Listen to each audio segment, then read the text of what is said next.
Senhoras e senhores, bom dia. Solicitamos aos presentes a gentileza de tomar seus lugares e manter os aparelhos celulares em modo silencioso. Dando continuidade ao plano de ações de capacitação do STJ para o ano de 2016, anunciamos a palestra desta manhã, Tutela Provisória, como parte integrante do ciclo de palestras sobre o novo CPC no STJ, que será proferida pelo senhor professor doutor José Roberto dos Santos Bedak. Para compor a mesa de honra, convidamos agora o excelentíssimo senhor ministro Paulo Dias de Moura Ribeiro, do Superior Tribunal de Justiça.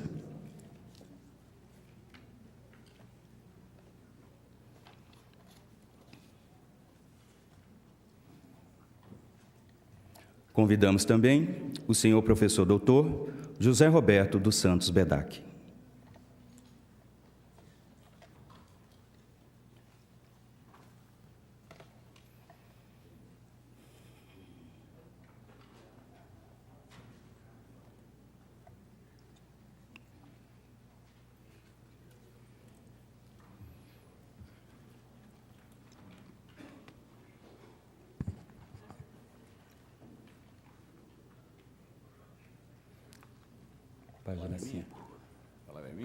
Convido nesse momento o senhor ministro Paulo Dias de Moura Ribeiro para a saudação inicial. Antes de mais nada, eu apresento meus votos a todos os presentes, aos nossos funcionários do tribunal, senhores advogados presentes, e queria fazer 2 agradecimentos. O primeiro agradecimento ao ministro Ricardo Cueva, que teve a gentileza, teve a generosidade de ontem me convidar para estar aqui ao lado do meu ex-colega do Tribunal de Justiça do Estado de São Paulo, o professor Bedak, e eu aderi à primeira hora, no primeiro momento, e agora, de viva voz, eu agradeço, na presença de todos, a possibilidade de estar ao seu lado no dia de hoje. Agradeço também a ministra Maria Tereza, da bancada paulista, aqui presente, e também colega do professor Bedak, na Universidade de São Paulo. É uma honra muito grande poder estar mais uma vez ao lado do professor Bedak e fazendo abertura. Já estivemos aqui uma vez, aqui mesmo, trabalhando sobre, na época, do futuro código, do que viria a ser o novo código, e hoje já com o código em plena vigência. E, rapidamente, digo que o professor Bedak é graduado pela Universidade de Taubaté, mestre pela Universidade de São Paulo, doutor pela Universidade de São Paulo, foi desembargador do Tribunal de Justiça do Estado de São Paulo e hoje advogado com uma banca com muito serviço aqui no Superior Tribunal de Justiça, sempre frequentando os gabinetes do direito privado. É uma honra muito grande, professor, tê-lo aqui, satisfação, e cumprimento o Tribunal da Cidadania, que só mesmo o Tribunal da Cidadania para abrir suas portas para um momento tão importante que é o estudo desse novo Código de Processo Civil. Meu caro professor Bedak, a palavra é de Vossa Excelência. Muito obrigado.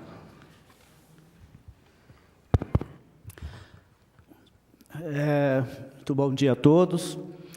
Eu quero inicialmente agradecer a oportunidade, o convite, honroso convite que me foi feito para participar desse evento aqui no Superior Tribunal de Justiça.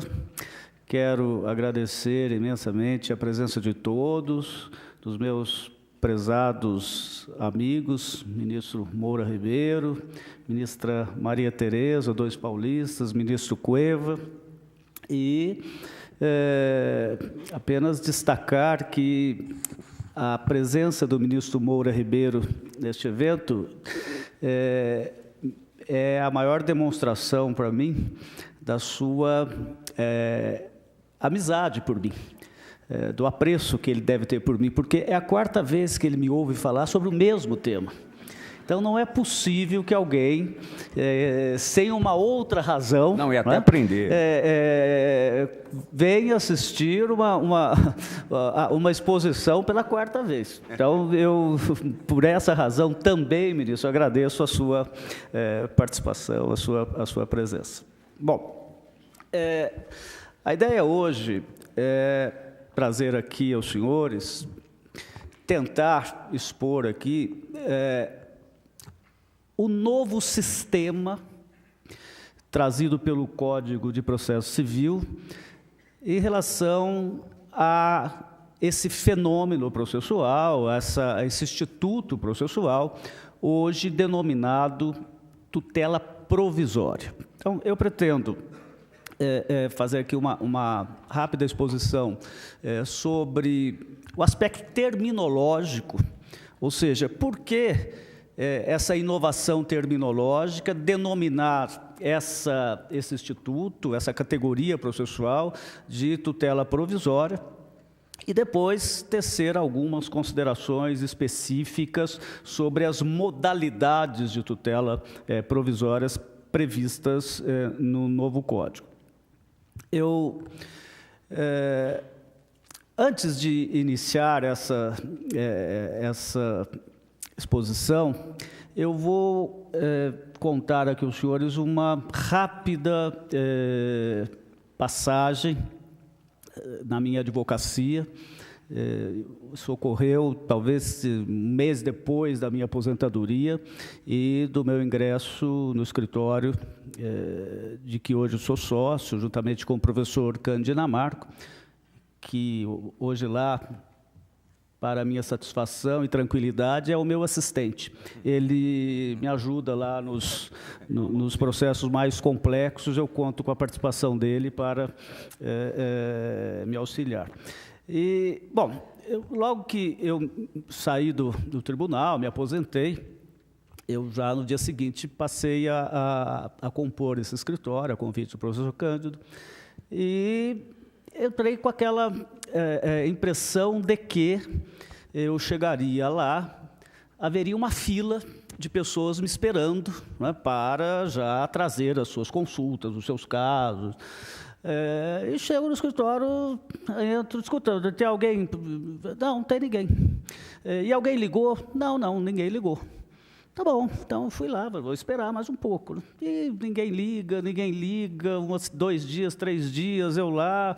Falei, meu Deus do céu, acho que eu vou pedir uma reversão, vou voltar para o tribunal, porque pelo menos lá muita gente me procurava e eu tinha bastante processo, mais do que eu desejava até. Não.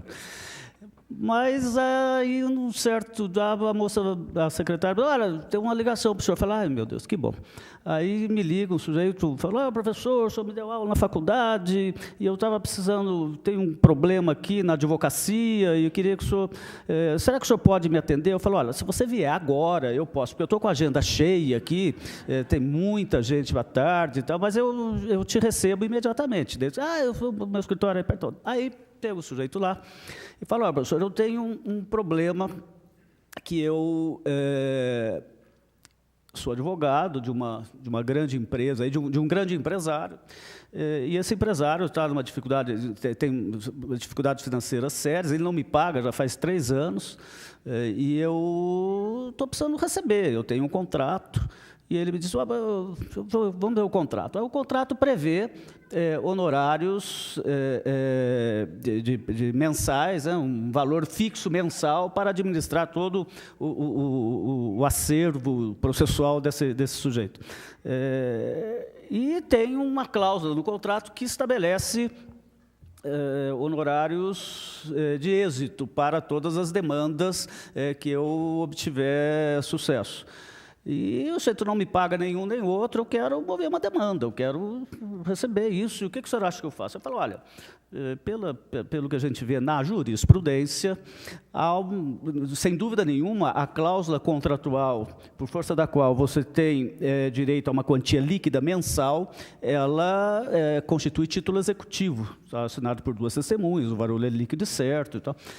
Então, nós podemos executar. Eu falei, mas esse valor não é o valor que me interessa, mas o valor maior é o êxito, que eu já obtive várias vitórias, não sei o quê.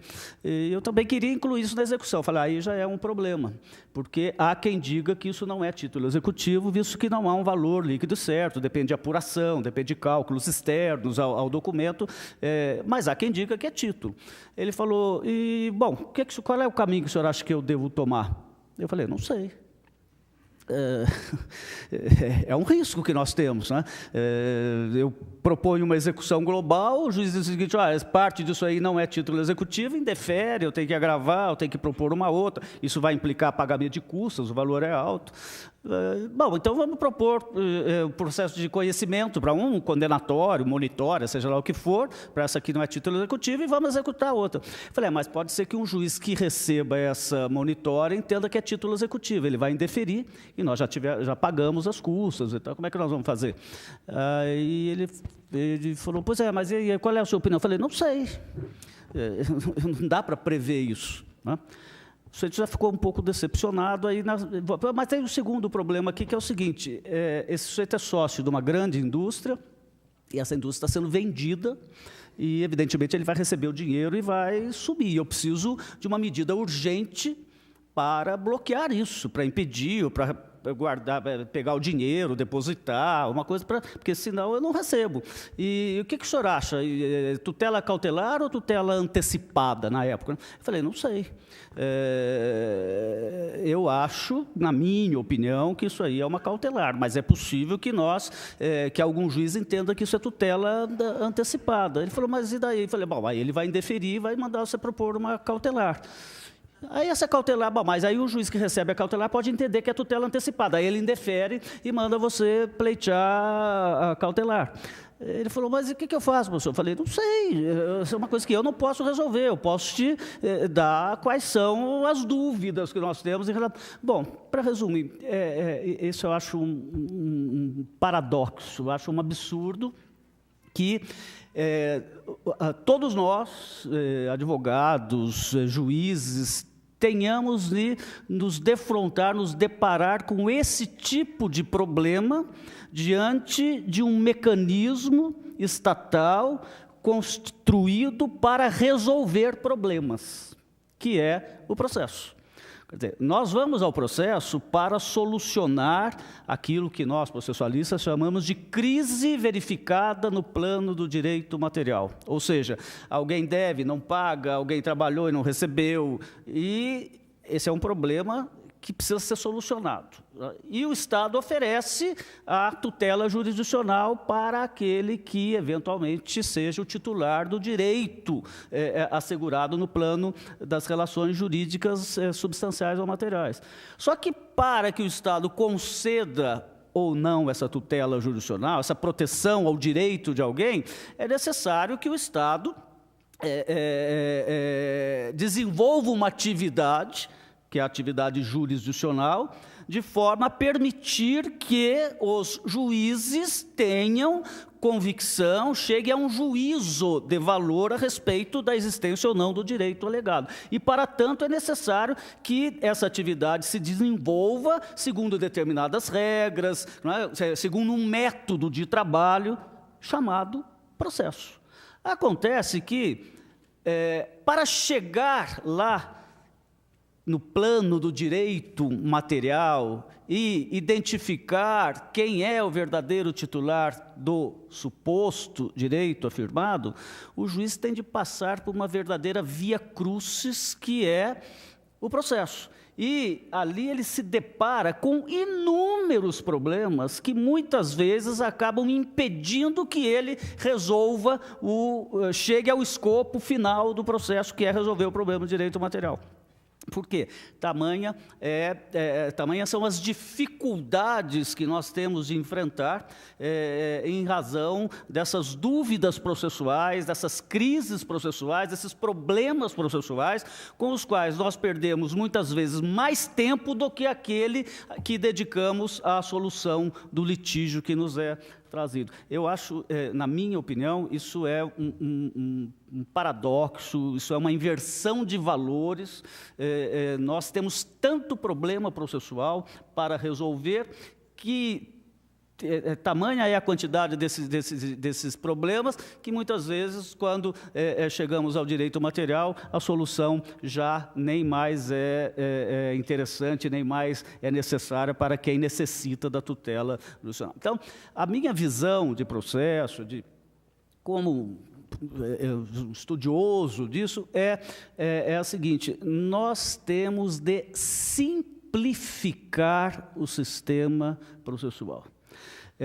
Temos de evitar, na medida do possível, que as regras atinentes a esse sistema deem a possibilidade, a oportunidade ao processualista, porque ele é o responsável por isso, de criar problemas. Porque se der essa oportunidade, ele cria problema, ele não resolve. O processualista é uma pessoa voltada, né, o escopo dele é: vou criar problemas onde eles não existem, para que eu seja útil. Porque se o processo não tiver problema, o processualista não presta para nada, né?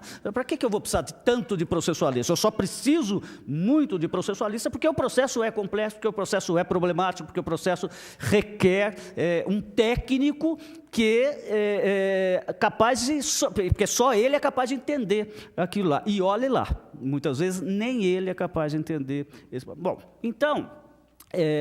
eu até tenho dito, o ministro já me ouviu falar pelo menos 4 vezes isso, eu, se pudesse, eliminaria 70% dos processualistas. Eliminaria não do processo, eliminaria da vida. Eles mata, porque aí você tem menos problema no processo. Bom, então, quando... me convidaram para integrar essa comissão, a primeira comissão que elaborou o anteprojeto do Código no Senado Federal. A minha ideia, quer dizer, o que eu puder, a contribuição que eu eventualmente possa dar é tentar inserir no sistema, no Código, as regras que evitem problemas, né? E, de uma certa maneira, isso foi feito, né, em alguns aspectos, alguns tópicos.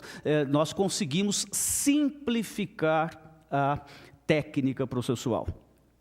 Evidentemente que isso não se alcançou esse objetivo no Código todo. Há inúmeros problemas aqui. O Código, vocês sabem, foi feito por várias comissões, né? Teve uma comissão na Câmara, depois no Senado, depois foi para a Câmara teve umas 10 comissões, aí voltou para o Senado, outra comissão, né? Então, vocês sabem que sabe a definição de camelo qual é? Camelo nada mais é do que um cavalo feito por uma comissão. O Código de Processo Civil foi feito por várias comissões. Então, isso aqui é um camelo sofisticado em termos de ideias, de coisas que muitas vezes não se conversam, né? São antagônicas. Foi um outro objetivo que nós, no Senado, tentamos eliminar, esse antagonismo, essa antinomia em determinadas regras processuais, mas com a participação de várias comissões, com vários pensamentos distintos, nós acabamos tendo um tipo de problema. Eu vou até ler para vocês um dispositivo que o ministro também já viu, mas a ministra Maria Tereza ainda não escutou. Já escutou esse dispositivo? Então, você vai ver que isso é fruto de uma inteligência rara, porque não houvesse esse dispositivo aqui, nós não saberíamos como resolver o problema, né? Principalmente os juízes, e desembargadores e ministros. O parágrafo 4º do artigo 146, ministra, trata do problema da suspeição e impedimento do juiz. E o parágrafo 4º diz o seguinte: verificando que a alegação de impedimento ou de suspeição é improcedente, veja bem, conclusão, o tribunal rejeitá-la. Claro. Eu achei de uma preciosidade isso aqui, né? Quer dizer, alguém chegaria a essa conclusão? Não fosse esse dispositivo legal. Mas quando eu estava fazendo, eu também participei disso, a revisão de redação do Código, juntamente com o ministro Fux, e a professora Tereza Alvim e o Bruno Dantas, né? Na verdade, a professora Tereza Alvim e eu, porque o Fux estava viajando não sei para onde, o Bruno Dantas também ministro viajando não sei para onde, e nós acabamos arcando com mais esse ônus. Quando eu verifiquei essa redação, eu falei, isso vai dar problema. Vai dar problema porque a ideia não está completa, né? Então, mandei um e-mail para a assessoria do Senado Federal, propondo uma nova redação, né, com o cuidado de não mudar o sentido do dispositivo legal, porque isso não é possível nessa fase do processo legislativo.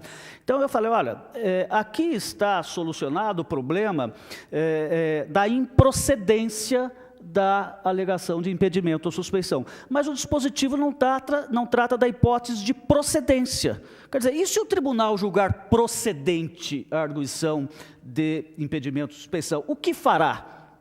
E eu falei, você tem que completar, acolhê-la-á. Então, a minha sugestão foi, se o tribunal julgar improcedente, rejeitá-la-á. E se julgar procedente, acolhê-la-á.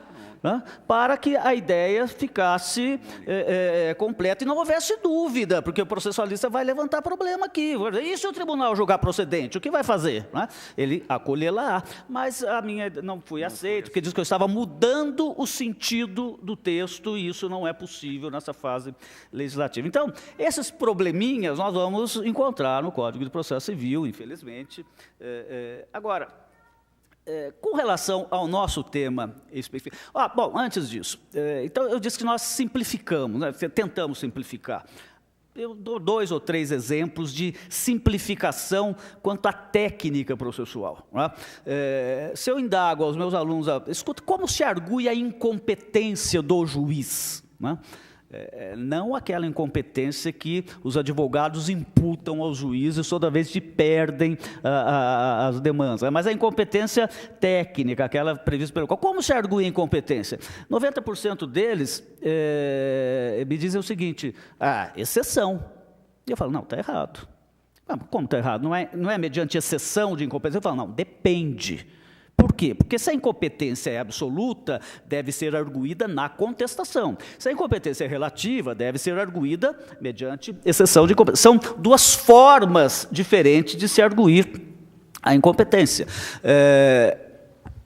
O Código acabou com isso. Por quê? Ninguém soube até hoje me explicar qual a razão dessa distinção quanto à forma. Por que a relativa é mediante exceção e a absoluta mediante contestação? Ninguém sabe dizer por quê. Não há razão para isso. Não é?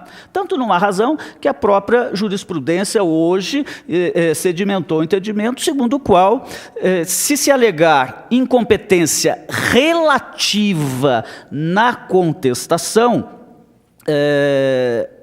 é um mero erro de forma e não prejudica, não causa prejuízo na medida em que o que é importante é que a relativa deve ser arguída. A forma pela qual ela deve ser arguída não é tão importante. O Código não diz isso, mas a jurisprudência abrandou essa regra legal e diz, tanto faz. Se ele alegou relativa mediante contestação, o que importa é que ele expressou a sua vontade de não evitar a prorrogação de competência. Então, nós temos de acolher. Quer dizer, essa é a eliminação de formalismos que não trazem nenhum benefício para o sistema processual. Né? Pelo contrário, causam problemas. Quando no Tribunal de Justiça me deparei com uma decisão em que o juiz não examinou a alegação de incompetência absoluta porque é alegada mediante exceção. A forma não é essa, esquecendo-se, todavia, que a incompetência absoluta deve ser conhecida até mesmo de ofício. Né? Ela é cognoscível de ofício. Eu acho bonito falar essa palavra cognoscível, né? Ela dá uma... tem certas pessoas que não conseguiriam falar cognoscível. Não tem? Aqui em Brasília mesmo eu conheço uma. Se falar para ela cognoscível, ela não vai saber falar. Então, nós eliminamos a exceção de incompetência. Não existe mais. A incompetência, seja ela absoluta, seja ela relativa, será arguída na própria contestação. E assim nós fizemos com impugnação valor da causa, assim foi feito com impugnação benefício de assistência judiciária, assim foi feito com a reconvenção. Existe reconvenção? Existe reconvenção, mas a forma pela qual a reconvenção deve ser deduzida é na própria contestação, abre um item lá, ou se não abrir item também não tem problema nenhum. Quer dizer, esse formalismo desnecessário não contribui para a compreensão, a melhor compreensão do processo. Então ele precisa ser eliminado, né? E foi o que se tentou fazer nesses casos. Aliás, a propósito disso, vejam, esse problema não vai existir mais, não pela razão que eu estou tentando expor aqui. Agravo retido. Vejam o problema, isso aconteceu comigo a semana passada. Eu fui contratado para atuar num caso no tribunal, né? E verifico que o vencido, durante o processo, alegara um determinado vício. Se não me engano, vício é prescrição, ela alegou prescrição. O juiz rejeitou a prescrição. Ele interpôs agravo retido. Muito bem. Perdeu a demanda, interpôs apelação. E ele queria que a questão decidida fosse reexaminada na apelação. Qual é a forma exigida pelo legislador para que aquela decisão seja examinada no recurso de apelação, aquela interlocutória? Ele deve reiterar o agravo retido. Pois muito bem, ele não reiterou o agravo retido com essas palavras, reitero o agravo retido, mas abriu um item na apelação e nesse item ele reproduziu o seu agravo retido, insistindo na verificação da prescrição. Pergunto, o tribunal deveria ou não deveria conhecer do agravo retido, não formalmente reiterado, mas substancialmente reiterado? Né? A minha conclusão, deveria. Né? E, no caso concreto, conheceu do agravo retido contra o voto do relator, que disse, não reiterou, está precluso. O problema, a decisão está preclusa. Mas ele não reiterou isso me lembra aquelas fórmulas do direito romano, se não reproduzidas textualmente, impedem que a matéria seja examinada pelo juiz. Qual é a conclusão? Nós precisamos, toda vez que o legislador exige uma forma específica para determinado ato processual, eu preciso identificar qual a razão de ser dessa forma. Por que o legislador exige que o apelante reitere o agravo retido? Para que fique ali, para que ele manifeste expressamente a sua vontade de ver aquela matéria reexaminada pelo tribunal. Agora, se ele se manifestar essa vontade por uma forma diferente daquela, não me parece que isso seja relevante. Se ele alega incompetência relativa na contestação, o que é importante é que ele quis evitar a prorrogação da competência. Agora, não adotou a forma legal. Meu Deus do céu, isso não pode ser óbice a que a matéria seja examinada. É claro que... Qual é o ato mais importante do processo, pelo menos um dos mais importantes, né? A citação. E se o réu não é citado, mas vem e contesta, há algum problema? O Código diz que não há problema, porque o objetivo do ato foi alcançado. Né?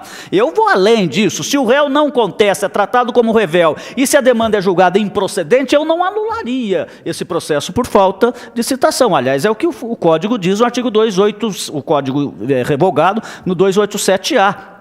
O juiz pode julgar improcedente uma demanda, né? E essa regra é repetida aqui no Código Novo, sem citar o réu.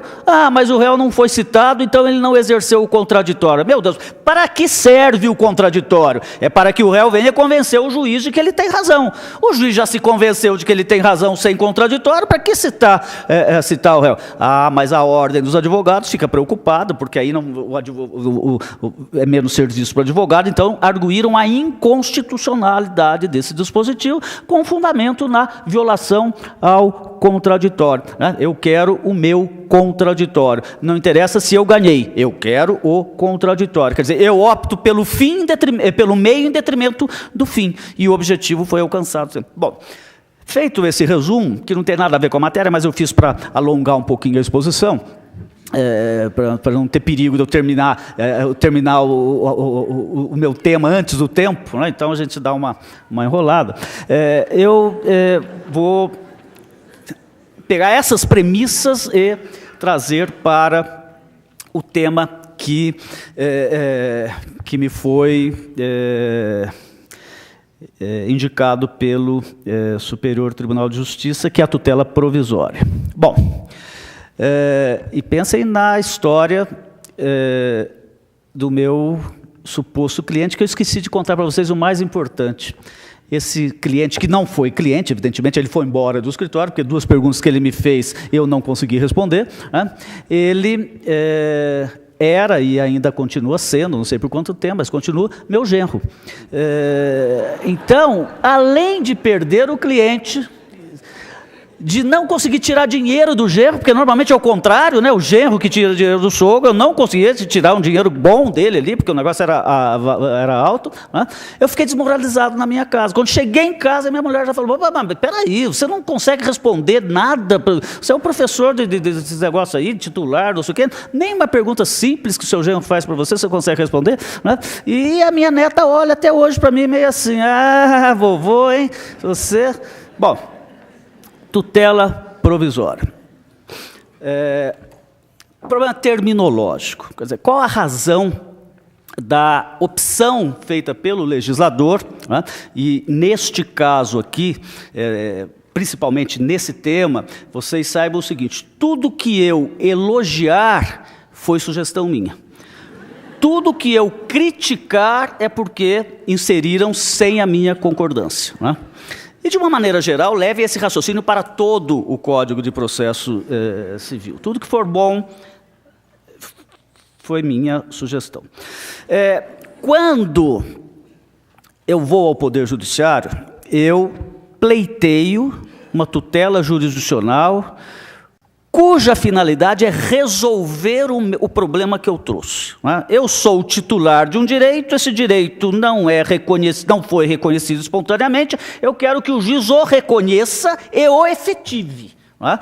Muitas vezes basta o reconhecimento para que automaticamente o direito já esteja efetivado, né? Às vezes é necessário que o juiz reconheça e continue exercendo atividades para efetivá-lo praticamente. Eu estou querendo mostrar para vocês, por exemplo, se eu vou e peço a declaração da paternidade, o juiz declara, meu problema está resolvido, né?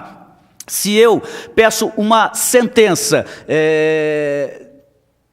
decretando o meu divórcio, basta a sentença que o meu problema está resolvido, né? Eu deixo de ser casado e passo a ser feliz.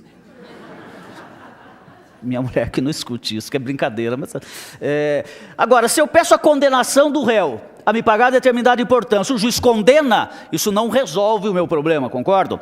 Por quê? Porque é necessário que o juiz continue exercendo uma atividade posterior à condenação para que o meu direito seja satisfeito. Que agora não é mais um novo processo, né? Agora é o mesmo processo, né? Isso trouxe uma modificação substancial na celeridade dos processos, não é mesmo? Porque antigamente o juiz condenava, depois eu tinha de executar, que era outro processo. Aí o processualista diz: é isso que atrapalha, é isso que demora. Eu falei: mas como é que você vai fazer para que a sentença condenatória seja efetivada? Vamos fazer isso no mesmo processo. Então vamos acabar com o processo de execução. E vai mudar alguma coisa? Vai. Nós vamos deixar de ter 2 processos e vamos ter um só. Eu falei: mas esse um só vai ter uma fase depois da sentença condenatória. E o que nós vamos fazer nessa fase? A mesma coisa que nós fazíamos no processo de execução. Então, em que medida isso vai tornar o processo mais célere? Não, porque agora é um só. Quer dizer, é um raciocínio que eu particularmente, não consigo entender. Porque, quer dizer, se eu vou fazer num só aquilo que eu fazia em 2, né, eu não mudei absolutamente nada do ponto de vista substancial. Lá, eu saio de São Paulo, eu vou para a minha cidade, a cidade onde eu nasci, que se chama Guaratinguetá, né? Guaratinguetá é o centro oculto do mundo, é a capital, ninguém sabe, mas então eu saio de São Paulo e pego uma estrada, uma estrada chamada Ayrton Senna, né? Aí Ayrton Senna continua com outro nome, Carvalho Pinto, né? Depois sai numa outra estrada chamada Dutra. Rodovia Presidente Dutra, que liga São Paulo ao Rio. Então, Ayrton Senna, Carvalho Pinto e Dutra. Mas é praticamente uma estrada só. Se nós eliminarmos esses 3 nomes e passarmos a chamar aquilo de Rodovia Presidente Dutra, muda alguma coisa? Absolutamente nada. É mais ou menos o que fizeram com o Código de Processo Civil, com a eliminação do processo de execução. Só trouxeram complicação porque precisamos definir sentença de uma outra forma, porque sentença não é mais o ato que extingue o processo sem julgamento de mérito, porque o processo não se extingue da medida em que ele continua. Então, precisou mudar o conceito de sentença, fruto de uma reflexão profunda de 30 processualistas aqui em Brasília, durante 3 dias, né?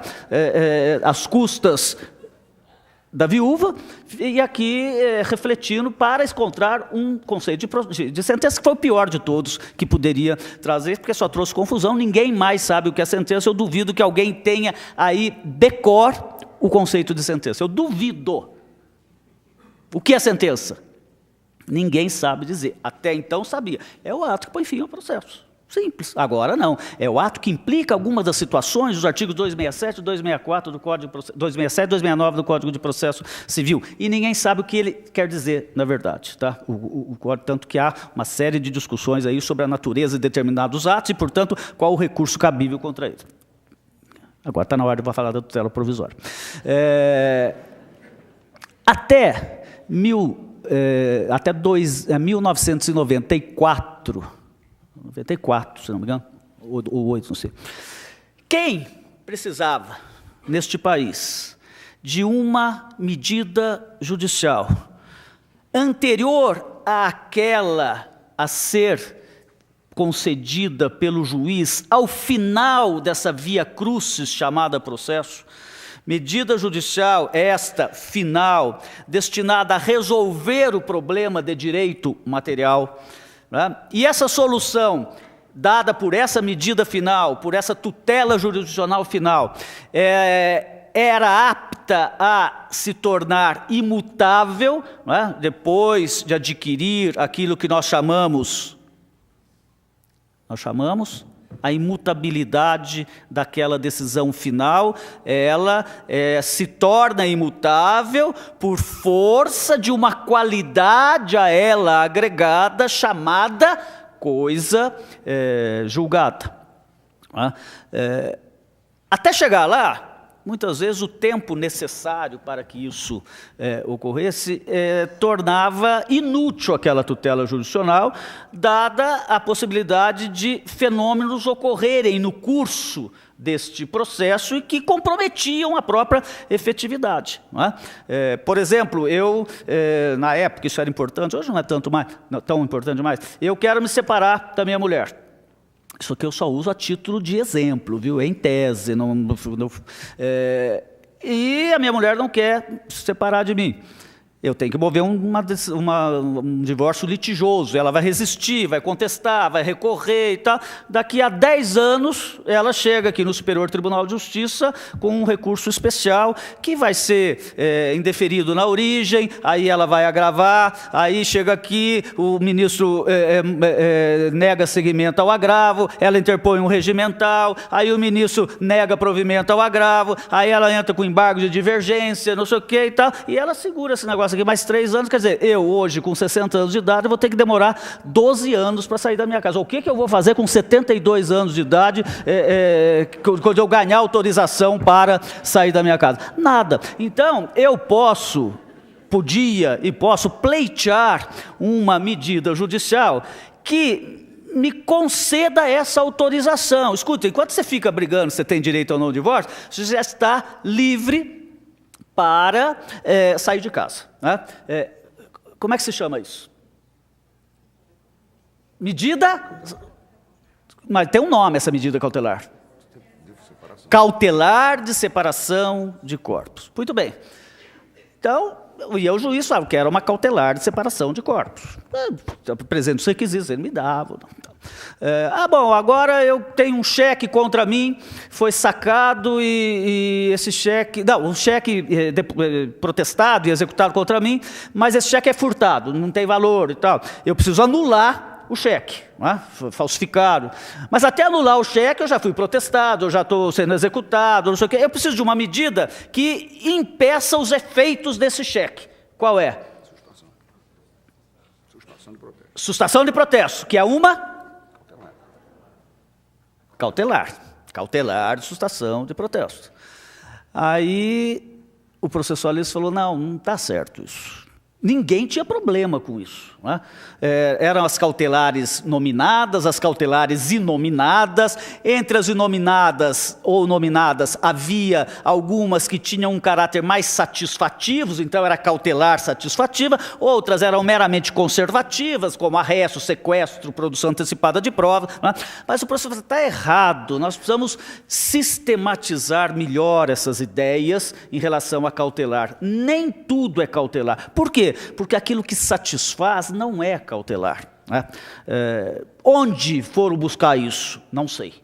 Mas a ideia de que o que satisfaz não pode ser chamado de cautelar, eu só ouvi aqui no Brasil.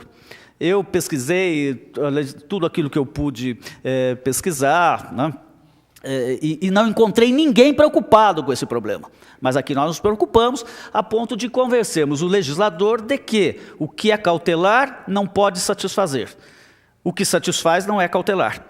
O que satisfaz? Vamos arrumar um outro nome para esse fenômeno, ou seja, essa medida de urgência que satisfaz, mas não define, não é uma tutela de caráter definitivo, né? Ela vai resolver provisoriamente o problema, mas não é apta ao trânsito em julgado, não é a solução final para o litígio, né? Mas ela antecipa alguns dos efeitos da solução final. Então vamos chamá-la de tutela antecipada, tá?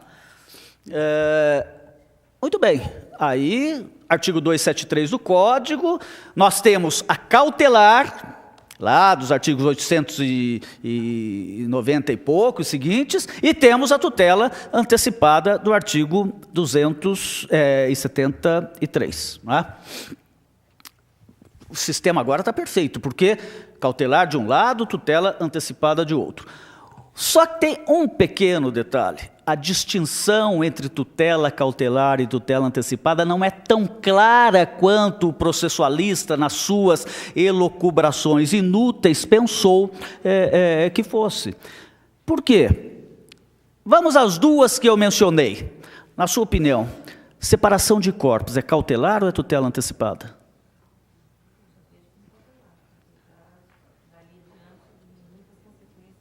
Então, só fala para mim, não explica não. Cautelar ou tutela antecipada? Cautelar. Né? Eu digo, é tutela antecipada. Tá? Agora, eu posso dizer o seguinte, bom, eu sou professor de processo, você não é professor de processos, né? Acho que não.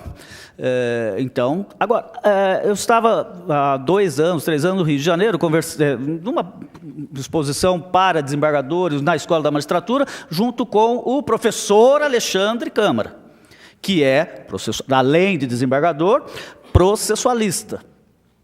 E perguntei, Alexandre, separação de corpos é cautelar ou é tutela antecipada? Eu falei, claro que é cautelar. Eu falei, não, é óbvio que é tutela antecipada. Aí eu perguntei a ele, bom, já que nós estamos nessa coisa, e sustação de protesto, o que é? Fala você, cautelar. Eu falei, não, é a tutela antecipada. Eu tenho absoluta certeza que é tutela antecipada, que ambas são tutelas, modalidades de tutela antecipada. E o Alexandre tem certeza que ambas são tutelas cautelares. Quem está certo? Ele ou eu? Eu, claro. Mas esse resultado tem de ser absolutamente irrelevante para quem precisa de uma ou de outra. Entenderam? Muito bem. No Código Revogado, havia formalidades que impediam muitas vezes, principalmente tratando-se de juízes mais ortodoxos, essa absoluta irrelevância terminológica entre tutela cautelar e tutela antecipada. Por quê? Primeiro, alguns entendiam que o problema não é só terminológico, o problema é substancial. Há uma diferença substancial entre uma e outra. A minha resposta é: se há, nem o processualista consegue identificar, como é que eu posso conferir importância a essa distinção? Está claro? Não é razoável que isso ocorra. Uma aluna minha da faculdade, em 2000 e pouco, foi fazer exame de ordem e caiu o problema da separação de corpos. Ela propôs uma ação de divórcio com pedido de tutela antecipada consistente na suspensão do dever de coabitação. Bonito. Foi reprovada. Foi reprovada porque o gabarito da ordem era cautelar de separação de corpos. Isso é absolutamente inadmissível no sistema processual. Nós perdermos tempo com isso, não é?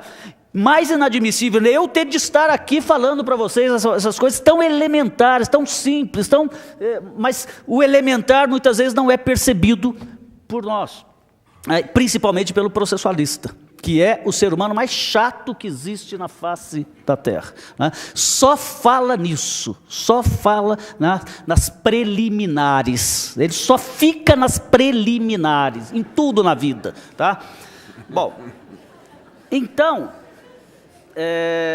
o que nós vamos fazer para ter? O legislador tentou abrandar o problema, dizendo o seguinte: olha, vamos então estabelecer uma regra segundo a qual cautelar e tutela antecipada são duas tutelas fungíveis. O que é fungibilidade? A possibilidade de substituir uma pela outra, independentemente da sua natureza, da sua qualidade, porque ambas têm substancialmente o mesmo conteúdo. Substancialmente, elas são ontologicamente, que é outra palavra que eu não sei muito bem o que significa, mas eu gosto. Ontologicamente, eu acho que elas são semelhantes. Então, o legislador falou: vamos torná-las fungíveis. Só que o legislador foi um pouco infeliz e falou: quem pleitear a tutela antecipada, o juiz, diante de um pedido de tutela antecipada, o juiz pode conceder cautelar. Aí o processualista: é fungibilidade de mão única. O que é fungibilidade de mão única? O juiz só pode dar cautelar para quem pediu tutela antecipada, mas não pode dar tutela antecipada para quem pediu cautelar, porque não há mão dupla, há mão única aí. A regra de trânsito regulando a tutela antecipada. Bom, mas os grandes problemas aí eram problemas de natureza técnica, do ponto de vista processual. Por quê? Como se requer cautelar? Como? Você responde ou não? Você quer propor você quer uma tutela cautelar, né? Segundo os processualistas, cautelar é cautelar, tutela antecipada é tutela antecipada. Como você propõe uma cautelar à luz do Código de 74? Você propõe uma ação cautelar. A ação cautelar dá origem aos autos de um processo cautelar. Autos esses que serão apensados aos autos do processo principal. E aqui nós vamos desenvolver os atos inerentes ao processo cautelar. Citação, não sei o que e tal. Aliás, do ponto de vista bem pragmático. Alguém já viu uma sentença no processo cautelar? Por que é difícil? O ministro está falando, de ministro não se discorda, né? Ele falou: é difícil. Por que é difícil? Porque o juiz, do ponto de vista formal, concede ou não a liminar na cautelar. A partir daí, os atos passam a ser praticados nos autos do processo principal, o que revela a absoluta inutilidade dessa formalidade aqui. Está claro? E, ao praticar, aí os atos se misturam. Porque uma hora ele pratica atos do processo definitivo, e aí outra é do cautelar. Aí chega no final, ele vai dar a sentença. O que ele faz? Evidentemente que eu não vou ser formalista a ponto de exigir que ele dê uma sentença aqui e dê outra sentença aqui, já que ele fez tudo aqui. O que ele faz? Ele dá uma sentença só e ali ele julga o pedido principal e o pedido cautelar. Está claro? Está certo isso? Quem tem um mínimo de vivência entende o que eu estou falando, não é? E quem não tem o mínimo de vivência, tem um mínimo de inteligência, entende o que eu estou falando, não é? Tanto é verdade, desculpem os politicamente corretos, mas cautelar é como sentença em processo cautelar é como cabeça de bacalhau. A gente sabe que existe, mas nunca viu. Ou, e aí que vai o problema, desculpem, mais uma vez, filho de prostituta chamar Júnior. É possível que haja, né? Certo? Mas a gente nunca viu. Eu, pelo menos, não conheço. Então, para que tudo isso, né? E esse era um dos argumentos utilizados para indeferir. Você propôs ação cautelar, mas isso não é cautelar, isso é tutela antecipada. Então, não precisa do processo cautelar, você tem que pedir nos próprios autos do processo definitivo. Mas você pediu tutela antecipada aqui. Não precisa, não pode, tem que ser numa ação cautelar, autônoma e tal. Quer dizer, quantas vezes eu me deparei com esse problema? Uma desembargadora amiga minha disse, Bedak, hoje desembargadora, na época não era juíza de família, eu já acabei de extinguir 300 processos cautelares de separação de corpos na minha vara de família. Mas por quê? Porque separação de corpos não é cautelar. Então eu extingui o processo e mandei que ele formulasse o pedido como tutela antecipada nos autos do processo único, né? Não há necessidade de processo. Tecnicamente, ortodoxamente, ela está certa, não é mesmo uma tutela, na minha opinião, não na opinião do Alexandre Câmara e dela, é cautelar. Mas é um formalismo exacerbado, não sei se vocês concordam comigo, né? O que o novo Código fez em relação a isso? Vamos acabar com essa distinção de formas para pedir duas tutelas jurisdicionais ontologicamente iguais. Há diferenças entre elas? Mas não são tão relevantes assim a ponto de justificar que uma seja pleiteada mediante uma ação, um processo autônomo, com citação, e outra mera petição nos próprios autos do processo, ou até mesmo na própria petição inicial. Está claro? Então, acabou, não tem mais processo cautelar dentro daquela ideia que eu disse a vocês de eliminar formalismos desnecessários. Hoje, toda vez, segundo o capítulo relativo à tutela chamada provisória, hoje pleiteia-se cautelar ou tutela antecipada nos próprios autos do processo, cumulando com o pedido principal, seja ela cautelar, seja ela tutela antecipada, e há uma previsão expressa que elimina também outro problema que o processualista criou no Código Revogado, que é o seguinte: eu tenho previsão para a cautelar chamada preparatória, né? Eu prefiro chamar de cautelar antecedente, né? Mas não tenho previsão para tutela antecipada, preparatória ou antecedente. Como é que eu faço? Não pode. Você tem que propor a principal e pedir a tutela antecipada. Mas eu não posso propor ainda, faltam elementos e tal, mas eu já preciso da medida de urgência. Não pode.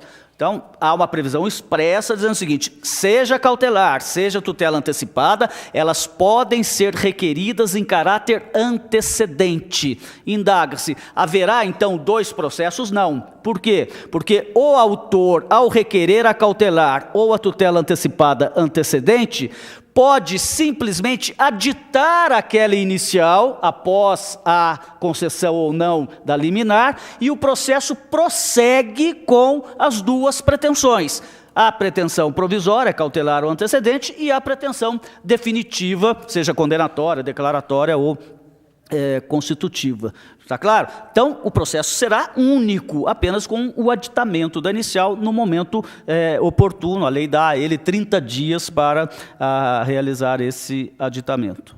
Perfeito? Então, vejam, eu acho que o sistema ficou mais simples, o sistema ficou mais lógico, não é? Além disso, mais um outro óbice que o Código pretendeu afastar em relação à possibilidade de você receber uma tutela cautelar como antecipada ou vice-versa, né? O juiz receber. É o seguinte, o Código hoje diz, para obtenção de tutela cautelar é necessário que o direito seja verossímil e que haja fumus boniuris, portanto, e periculum in mora, né?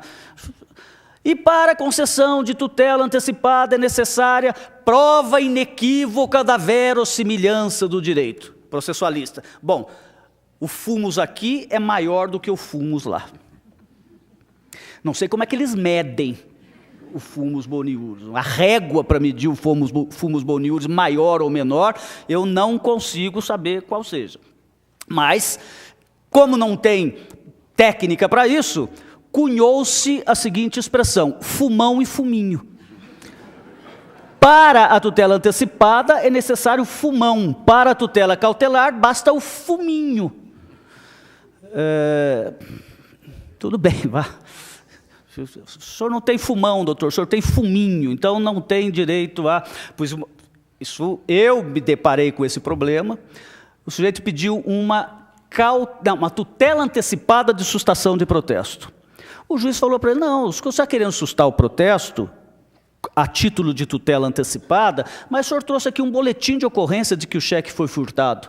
Isso é uma declaração unilateral sua, não existe prova inequívoca da verossimilhança do seu direito, indefiro a tutela antecipada. O advogado volta e fala, doutor, o senhor me dá uma cautelar de sustação de protesto? Cautelar eu dou, porque cautelar satisfaz-se com o fuminho, não precisa fumão. O senhor não tem prova inequívoca, mas o senhor tem uma razoável, alegação razoável de que seu direito é provável. Então eu te dou a cautelar de sustação de protesto, não te dou a tutela antecipada de sustação de protesto. Essas coisas que não entram na minha cabeça, eu tenho uma certa dificuldade de compreender as coisas, mas eu não consigo entender o raciocínio dessas pessoas. Ou melhor, consigo, é um raciocínio moldado num formalismo exacerbado. A forma acima de tudo, né? Sem preocupação com o escopo, com o objetivo, sem saber que nós estamos lidando aqui com um instrumento, com uma técnica para resolver problemas. Muito bem. O Código, hoje, novo, eliminou isso. Não existe mais fumão e fuminho. O que existe é verossimilhança e risco de dano grave e de difícil reparação ao direito ou ao processo. Ponto final. Seja cautelar, seja tutela antecipada. Então, conclusão. Hoje não há mais óbices processuais, quer do ponto de vista procedimental, quer do ponto de vista dos requisitos, a que o juiz conceda uma tutela jurisdicional pleiteada a título de cautelar como tutela antecipada ou vice-versa. Quer dizer, esse problema, é claro que isso vai depender muito do bom senso do juiz, vai depender muito da omissão dos processualistas, eles não criem problema com isso aqui, mas a ideia é factível, basta que eu verifique a intenção do legislador, nós simplificamos para evitar problemas. Ou seja, hoje eu te concedo uma tutela jurisdicional de urgência, desde que presente os requisitos legais. E que natureza tem essa tutela? Cautelar ou antecipada? Aí você vai discutir lá no curso de mestrado em processo civil, se não tiver coisa melhor para fazer na vida, vai fazer mestrado ou doutorado em processo civil, porque lá eles vão te explicar qual é a diferença entre uma e outra. Para nós aqui, no nosso dia a dia, os mortais, eles não precisam mais se preocupar com isso, pelo menos em termos. Está claro? Por aí, por enquanto? Bom, dois aspectos ainda importantes. Primeiro deles, o que eu falei aqui até agora, eu vou terminar mesmo. pior do que aqui é só a audiência, né, com o ministro. 5 minutos você já tem que ir logo, porque tem 25 lá esperando na sua frente. É uma questão até de educação, né? Você fica lá conversando, batendo papo, não sei o quê, tem 25 esperando lá, mas vamos tentar cumprir o horário aqui. O Barbosa Moreira dizia uma coisa muito interessante, ele falava, olha, exposição, a melhor tem de ser curta e clara. E se for bem curta, nem precisa ser muito clara.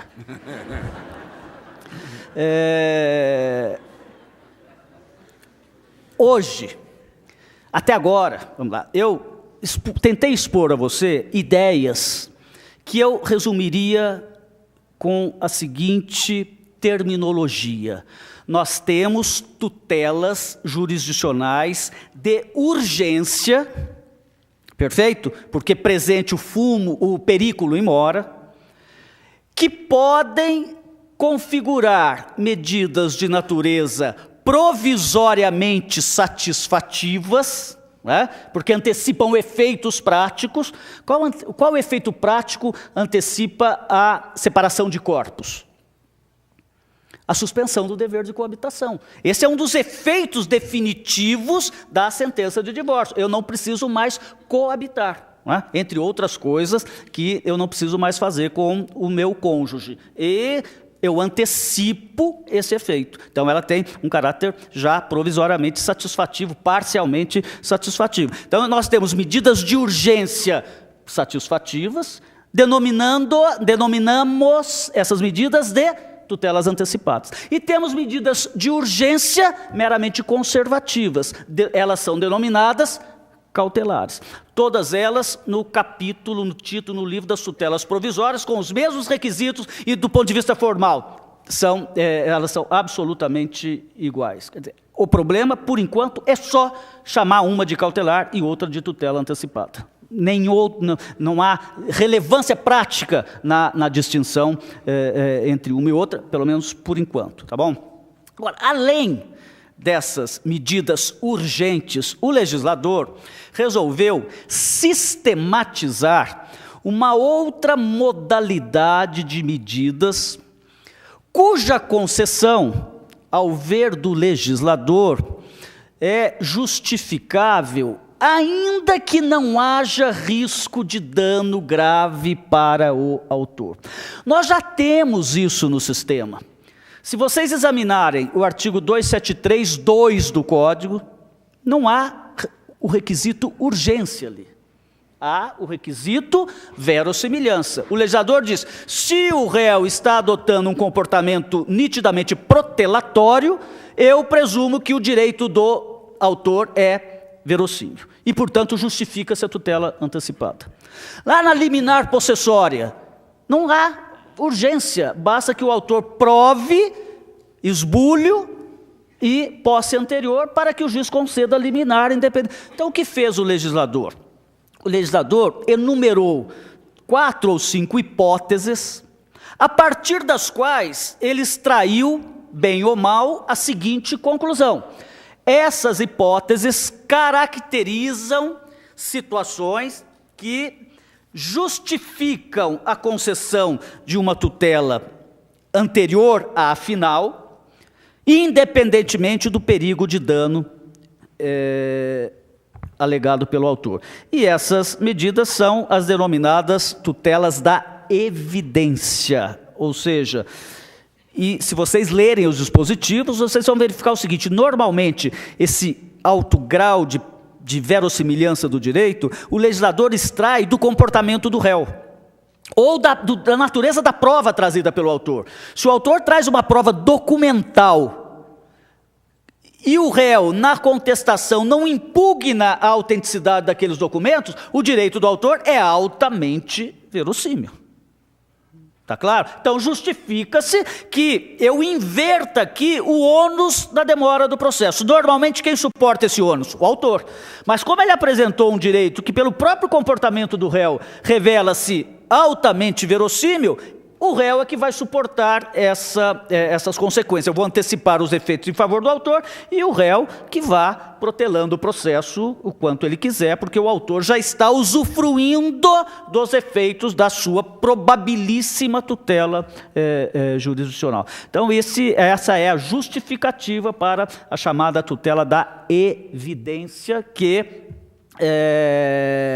também faz parte do livro das tutelas provisórias. Agora, vocês vão de me perguntar, e por que essa terminologia, esse termo, essa expressão, tutela provisória? Né? Eu, pelo menos, raciocinei dessa forma.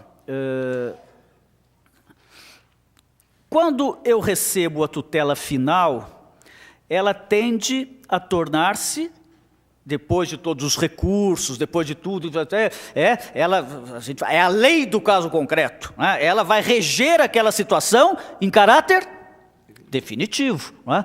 Então eu pensei muito e falei, qual é o antônimo de definitivo? É provisório. Então, nada mais razoável que essas tutelas que não têm essa função de regular definitivamente a situação de direito material, mas apenas de permitir, quer por via de uma conservação de bens, pessoas ou coisas, quer mediante antecipação de determinados efeitos, elas têm a função de permitir que a tutela definitiva seja útil para quem dela necessita. Tem o mesmo grau de efetividade para aquele que dela necessita. E, para tanto, foi necessário antecipar, ou foi conveniente antecipar, ou foi necessário conservar em caráter provisório. Né? Então, foi uma das brilhantes conclusões que eu atribuo a mim. Tá?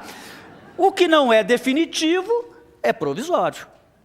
Então, chamamos a tutela provisória como, uma expressão, é o antônimo do definitivo, tá bom? E para encerrar as observações, o ponto, no meu modo de ver, mais crítico desse capítulo da tutela, desse livro 5 da tutela provisória, que ainda demanda um pouco de reflexão, pela má redação e pela confusão feita pelo legislador ao estabelecer essa novidade no sistema brasileiro, no sistema processual brasileiro. Isso que eu falei já é suficiente, porque eu não concordei com essa redação, né?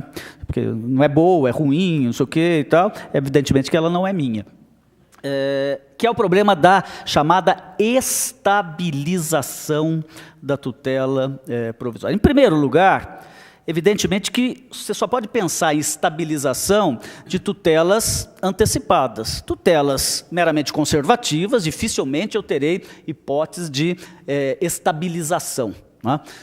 Eu só posso estabilizar os alimentos provisórios, eu posso estabilizar alguma coisa que antecipou, um efeito antecipado, a decisão que antecipou esse efeito se estabiliza, porque tanto eu, autor, quanto o réu, estamos satisfeitos com aquela parcela da pretensão que me foi concedida e com a qual, e da qual o réu não discorda.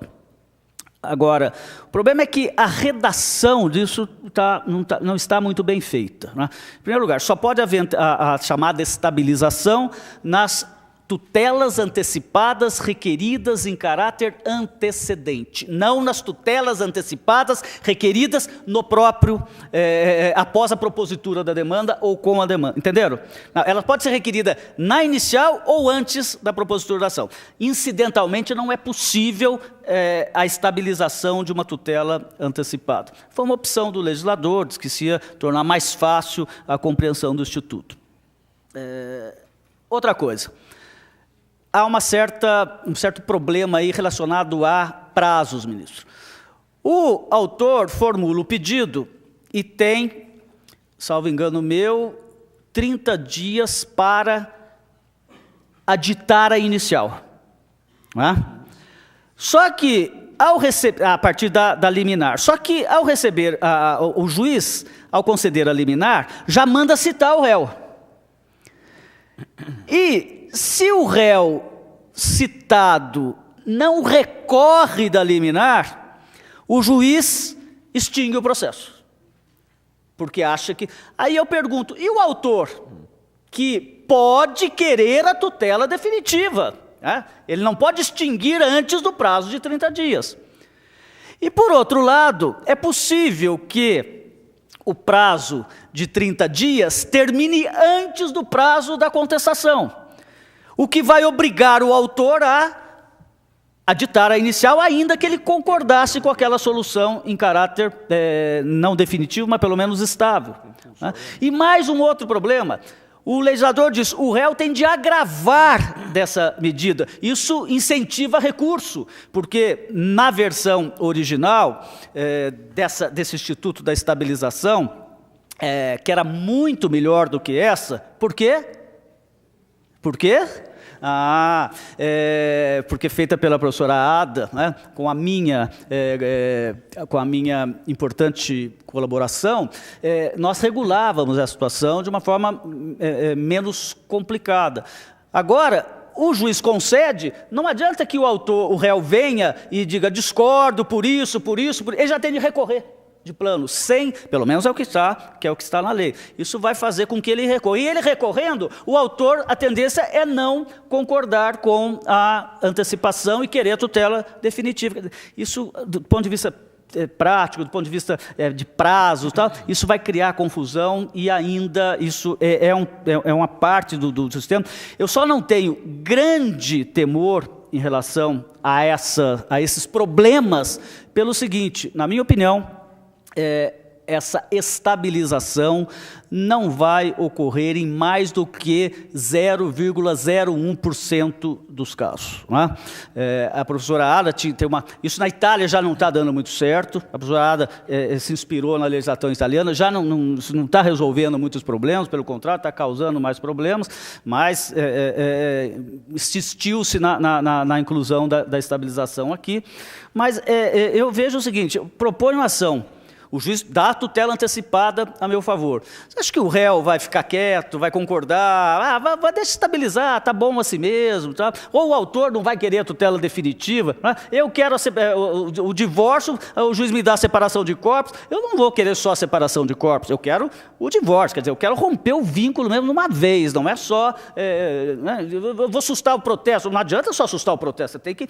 Em suma, a incidência desse fenômeno que permite a estabilização, no meu modo de ver, será mínima, será muito pequena, daí porque talvez nós não tenhamos de nos preocupar muito com essa má regulamentação do tema. Né? A esperança é que não precise ir com o processo até o fim, mas a experiência demonstra que isso não vai acontecer. Não é? Como eu digo em todas, quando eu trato desse problema, é como o segundo casamento, né? O triunfo da esperança sobre a experiência. A gente sabe que já não vai dar mais insisto no segundo, no terceiro, no quarto. Né? O sujeito que foi preso aí agora está no 7º casamento. O publicitário aí, falei, o cara casou 7 vezes, pelo amor de Deus. Eu estou à disposição para nós conversarmos aspectos que, porventura, não tenham sido tratados aqui.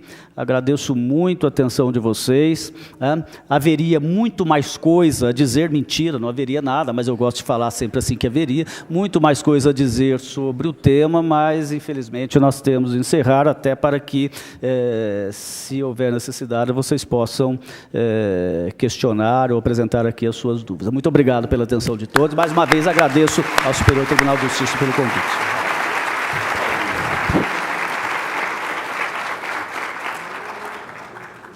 Peço só uma boa vontade do nosso mestre de cerimônia, porque eu queria falar 2 coisas que eu achei extremamente importantes e peço licença para o ministro Ricardo, Cueva, para a ministra Maria Tereza. Talvez essa questão do fuminho, tenha que passar pela questão do armazenamento do vento, que nós vivemos recentemente aqui no país, né? Talvez por aí tenhamos alguma medida mais razoável. Mas o que Deus tinha que me colocar aqui no Superior Tribunal de Justiça, ao lado, colega do Tribunal de Justiça de São Paulo. E o interessantíssimo é que no Tribunal da Cidadania ninguém ouviu, eu ouvi. pode ser que o nosso palestrante tenha ouvido também.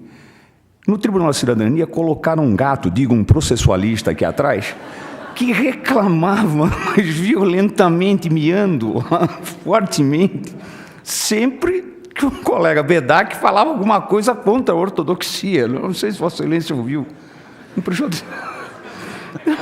Então o gato é processualista? O gato, digo, eu acho que é processualista, mas no fim o gato serenou. Eu acho que a Vossa Excelência acabou convencendo. Os seus argumentos foram mais... Então deve ser um gato extremamente chato. Está aqui atrás, está aqui. Mercedes, por fineza, o senhor abre a palavra, faça favor de abrir a palavra àqueles que quiserem fazer perguntas, já que o nosso desembargador Bedak franqueou a possibilidade de fazer perguntas a ele a respeito do tema. Por fineza. Temos 2 pessoas com microfones, é só sinalizar e estamos disponíveis. Agora vem coisa. Renato. Você não viu o gato? Não vi. Interessante o gato.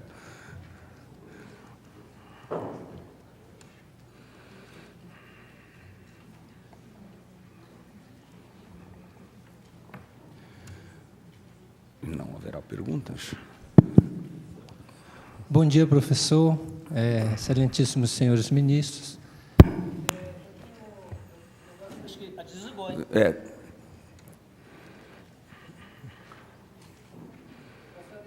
Não vai. É o gato. É para você não fazer. É o gato. É o gato. É o gato. Isso, mas aí com aquela força... Coisa de advogado. Professor, é só uma questão das famosas medidas cautelares no STJ, que são propostas com o fim de dar efeito suspensivo ao recurso especial. O senhor entende, né, na área não penal, né, na área civil, que elas estão dentro dessa tutela provisória? Sim, sim. Qualquer providência no tribunal visa a ou suspender os efeitos da decisão recorrida. Porque se esses efeitos se produzirem imediatamente, é possível que o eventual provimento do recurso se torne inútil. Então, elas têm um caráter de proteção ao resultado, à tutela recursal. E, às vezes, essas cautelares em segundo grau, como são as cautelares no Superior Tribunal de Justiça ou nos tribunais inferiores, elas visam a antecipar o efeito da eventual tutela recursal. Ou seja, eu peço uma liminar em primeiro grau, em segundo grau, em primeiro grau de jurisdição, essa liminar me é negada, eu recorro, me é negada, eu venho ao Superior Tribunal de Justiça e peço uma antecipação do efeito prático da tutela recursal. Ou seja, se provido o meu recurso, eu terei a liminar. Se não provido, eu não terei. Como eu apresento um perigo de dano e uma afirmação altamente verossímil, eu peço ao tribunal que já me conceda antecipadamente aquele resultado prático que o recurso me proporcionará. Então, elas têm exatamente... eu comparo essas medidas com a tutela recursal. A recursal seria a definitiva, não é? E essas cautelares, esse efeito suspensivo que se pede a recursos e tal, elas têm caráter de tutelas provisórias e normalmente urgentes. Só essa? Ou todo mundo entendeu tudo, ou ninguém entendeu nada. Essa é a conclusão. Tem mais uma. Fala. Não, mas você tem sem microfone para um sujeito já idoso com a audição prejudicada, você tem que falar bem alto. A respeito do parágrafo 6º desse artigo que fala de estabilização da tutela antecipada, né, requerida em caráter antecedente, ele fala que não faz coisa julgada, mas, ao mesmo tempo, ele diz que, decorrido o prazo de 2 anos, isso não mais poderá ser questionado. Olha, na minha opinião, há ainda uma certa divergência também, foi bom você falar, porque eu até me esqueci de abordar isso, porque o Código diz o seguinte, estabilizada a tutela, as partes terão 2 anos, eu não me lembro o prazo, 2 anos. 2 anos para impugnar aquela decisão. Tá? A indagação é, e depois de 2 anos? Bom, na minha opinião, é a seguinte, a diferença entre estabilização e coisa julgada, nos 2 anos, é a seguinte, a coisa julgada, em 2 anos, só pode ser impugnada por via de ação rescisória, que é uma ação com fundamentos restritos, não é? Só aqueles estabelecidos no Código. A tutela estabilizada, ela pode ser impugnada nesses 2 anos. Fundamentação é livre, qualquer fundamento, o ato é nulo, o ato é anulável, o ato é não sei o que, qualquer fundamento serve para impugnar a tutela, quer dizer, não há aquela limitação da rescisória, está claro? E, no meu modo de ver, o problema da competência, a competência é de 1º grau e não originária do tribunal, como é o caso da rescisória. Agora, depois de 2 anos, igualam-se. Eu acho que o fenômeno é o mesmo. Não me parece razoável que, depois de 2 anos, eu ainda possa impugnar uma tutela estabilizada mediante rescisória. Tá? Eu acho que, a partir dos 2 anos, elas se tornam um alto grau de imutabilidade. Ela se torna imexível, como diria um saudoso ministro do Trabalho do Brasil, né? E esse neologismo, hoje aceito pelos dicionaristas, é um adjetivo, né? E eu cunhei o substantivo, a imexibilidade da tutela cautelar.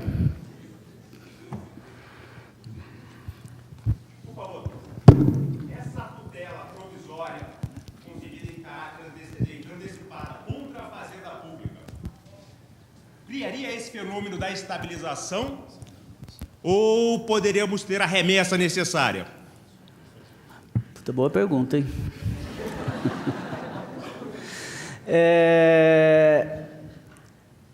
Veja bem, para que haja estabilização, é necessário que a Fazenda não impugne.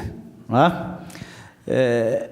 Em relação à Fazenda, eu tenho uma posição um pouco, digamos assim, não sou tão pró-fazenda pública como alguns. Eu acho que a Fazenda está sujeita, inclusive, à estabilização, à antecipação de tutela, não obstante aquela lei 16, qualquer coisa assim, né, que impede a antecipação de efeitos, não sei o que. Tá. Eu acho que essa lei, se interpretada friamente, ela é inconstitucional, porque há situações em que o acesso à justiça contra a Fazenda depende da antecipação, e se não concedida a antecipação ou a cautelar, essa tutela será absolutamente frustrada.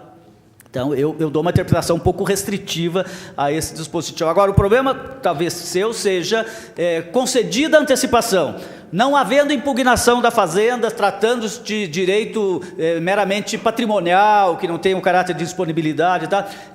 Ela vai se estabilizar. Né? A sua pergunta é, cabe duplo grau, o reexame necessário, chamado duplo grau obrigatório? Olha, eu tenho que te dar uma resposta agora, né? Eu não posso estudar para falar, afinal de contas você deve estar pensando, você já devia saber disso, né? Já que você é o dono do negócio. Bom, eu responderia não. Porque você pode postular contra aquilo em 1º grau de jurisdição. A Fazenda tem uma via para impugnar aquela decisão em 1º grau de jurisdição, e a tendência do legislador foi limitar um pouco mais a ideia de reexame necessário. O legislador, quer dizer, as regras do Código atual são mais rigorosas são mais restritivas quanto ao reexame necessário. Então, eu te digo que provisoriamente, em caráter provisório, né, eu te respondo que não caberia o reexame necessário. Mas eu preciso, um juízo de certeza exigirá para te conceder uma tutela definitiva, né? Aliás, as minhas tutelas definitivas, do ponto de vista doutrinário, são provisórias, viu? Eu sou absolutamente... não tenho fidelidade nenhuma com as minhas posições, nenhuma delas eu sou volúvel do ponto de vista doutrinário, eu mudo de opinião a qualquer momento, desde que o argumento me convença. Então, eu vou refletir melhor sobre isso, mas a minha resposta hoje seria não. Professor, quando o senhor propôs a mudança de redação do artigo 146, parágrafo 4º, para o Senado Federal... Artigo? 146. 146, que é a questão que o senhor mencionou antes de entrar no tema tutela. O da rejeitar lá? Exato. E isso, o senhor disse que naquela altura do processo legislativo não caberia mais a mudança, né? Essa foi a informação que o senhor teve. E eu fiquei pensando sobre isso aqui e sobre essas pequenas imperfeições que o Código guarda, e até essa questão, essa resposta do Senado, ante a um membro da comissão do anteprojeto que achou que aquilo ali ia ficar errado, ia ficar incorreto, não ia ser melhor redação, e eles dão uma resposta assim, por quê? Porque é uma norma de processo legislativo. Isso, para mim, por si só, não seria, e eu estou perguntando para o senhor, uma sobreposição da forma sobre a substância, e mais, há uma previsão de que os juristas que fizeram o anteprojeto venham a se reunir, debater e propor uma mudança no CPC. Por que essa é a minha pergunta? Porque eu vejo que essas pequenas imperfeições, elas levam um abarrotamento do judiciário, muitas vezes, em razão desse excesso de formalismo. O que o senhor pensa disso? A sua observação é em relação ao 146, parágrafo 4º? Parece que sim. Olha, eu acho que esse 146, parágrafo 4º é uma excrescência que não precisava estar aqui. Com ele ou sem ele é a mesma coisa. Mas eu concordo que esses equívocos muitas vezes favorecem, não sei essa a ideia que você... o formalismo. É isso? É mais ou menos essa a sua ideia? Eles favorecem o formalismo e, ao meu ver, eles enchem o judiciário, às vezes, de demandas inúteis. Exato.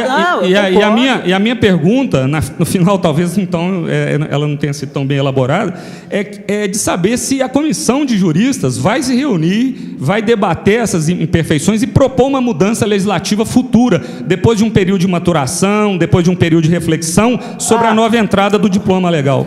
Olha, é uma pergunta cuja resposta eu não tenho. Quer dizer, não há nada previsto para que haja a convocação da comissão de juristas, né? Aliás, hoje eu tenho o direito de ser chamado de jurista porque está na lei, né? Eu fui nomeado pelo presidente do Senado Federal para integrar uma comissão de juristas, está no Diário Oficial. Então, eu sou jurista, queiram ou não, tá bom?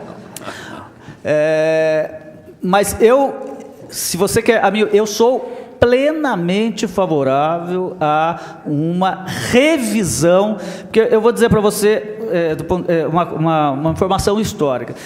O Senado teve em torno de 6 ou 7 meses para elaborar o anteprojeto, né? Aí isso foi para a Câmara dos Deputados e ficou lá 4 anos e meio, né? Idas e vindas, e comissão para cá e comissão para lá, e jurista não sei da onde, e cada um querendo colocar a sua ideia lá, tá? O que eu acho uma coisa, o sujeito, ele tem de falar para o neto dele, maior, isso é meu. O vovô que fez isso aqui, né? Eu falo isso para minha neta, o vovô que fez isso aqui é do vovô. mas ele leva isso às últimas consequências e quer colocar lá um negócio. Eu estava falando para eles aqui que esse projeto, quando voltou para o Senado da Câmara, veio o seguinte, título 5, da tutela antecipada. A tutela antecipada pode ser cautelar e satisfativa. Eu falei, mas por que mudar? Nós já temos aqui há 18 anos que a gente fala que a tutela antecipada é satisfativa, que a cautelar não é satisfativa. Eu, particularmente, não concordo com isso. Eu acho que, para mim, tudo cautelar é um problema de nome só. Mas o sujeito põe lá, por quê? Porque ele acha que a cautelar também é antecipatória, né? O sujeito que pôs lá o negócio, não, mas a cautelar é antecipatória. Então, ele escreveu um livro dizendo que cautelar também antecipa. E o sujeito quer colocar lá só para criar confusão, com o devido respeito. Não precisa mudar isso, né? Por que antecipa? Porque é antes do final, quer dizer, tudo que é antes do final é antecipatório. Então eu falo, toda interlocutória é antecipatória, tudo é antecipatório. Então, sabe, a vaidade é um negócio... a vaidade somada à burrice, porque o burro humilde, né, o burro que não se mete, tá? Agora, o burro ativo é um problema muito sério, né? Esse causa estrago, o cara quer mexer, tá? Agora, eu concordo com você, muita coisa precisa ser mexida aqui, poderia ser aperfeiçoada, mas há necessidade de colocar... O duro é achar gente, né? É mais ou menos o raciocínio que a gente faz hoje. Pô, vai tirar a Dilma, é por quem? Né? Como disse o ministro outro dia numa aula. Que nós vamos nos deparar? É mais ou menos, tira isso daqui, vai por quem para fazer diferença? Não tem gente para melhorar isso, infelizmente.